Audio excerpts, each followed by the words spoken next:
What's up, students? Mr. Harrison here from school. Wanted to send you a video about one of the behaviors of sound waves. As I'm sure you probably know if you've been paying attention, the frequency of a sound wave is determined by us, by our ears, and interpreted by our brain as pitch. So a low frequency sound wave is a low pitch wave, and a high frequency sound wave is a high pitch wave. Just to review, the frequency is like we've got compressions and rarefactions in the sound waves, and the frequency is how close together those compressions are. So like how many fit in a certain space in the wave. The closer they are together, the more frequent they occur, and they're therefore the higher frequency. The farther they are apart, or the more stretched out it appears, the lower frequency they are. So the high frequency is going to look squished together. The low frequency is going to look stretched apart. And every object has what's called a natural frequency, which is when you strike it, it tends to vibrate at that frequency, or in terms of sound, at that pitch. So I have here I guess you could call it a wine glass, and when you strike it, I don't know how much the audio is going to pick up, but you will hear it every time at the same pitch. Same pitch every time. Okay. Something like that.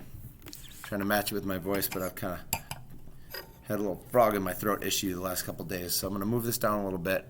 I'm going to show you how you can get it to vibrate at its natural frequency by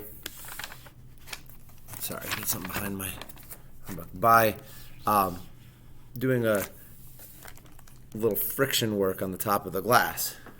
So here's our glass. I'm going to put a little water around the rim. You may have tried this before. I'm going to hold it still on the bottom, and I'm going to just push down, put some pressure over the top of the rim like this, and eventually it'll slide into making a sound. So I'll just stop talking and let you listen.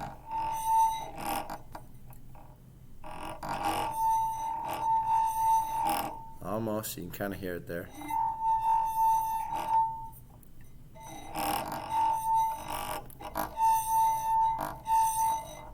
Almost there.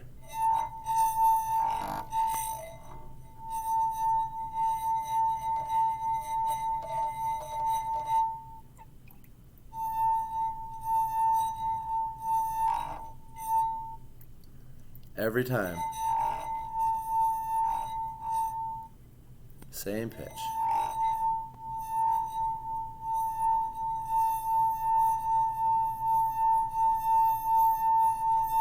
It's going to be similar to the pitch of when you strike it. That's called the natural frequency.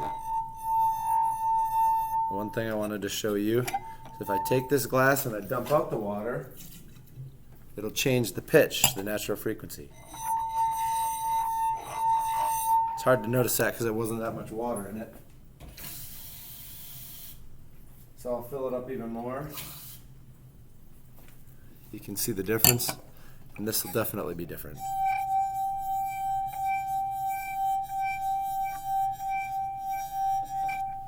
Dump it out, and you'll hear the difference.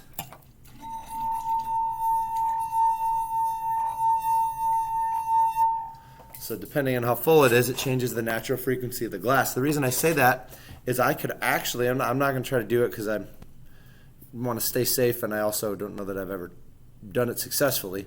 It is actually true that you can break a glass with your voice.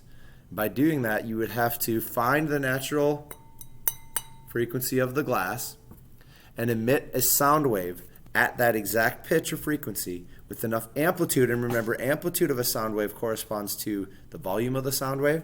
So with enough amplitude, and if you project that, it will cause, because sound actually moves physical particles, like the molecules in the air, and it will cause, as it strikes the glass, it will cause that glass to oscillate or vibrate at the frequency of the sound wave, because that's the natural frequency of the glass.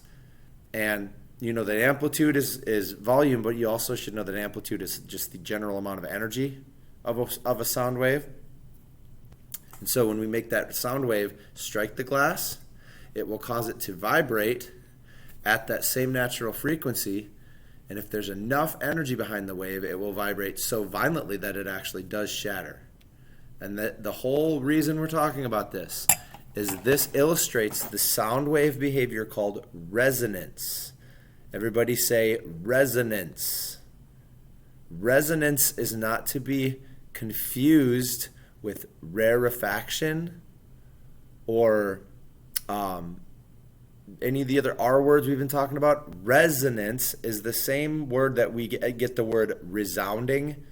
Talking about somebody who like just talks about nonsense, they're a resounding gong, which is a worthless thing essentially. But resonance is the idea that we can make a sound wave at the natural frequency of an object and cause that object to vibrate at that same frequency without even touching it. It's very cool, but it has to be at that natural frequency of the glass, otherwise it won't work at all.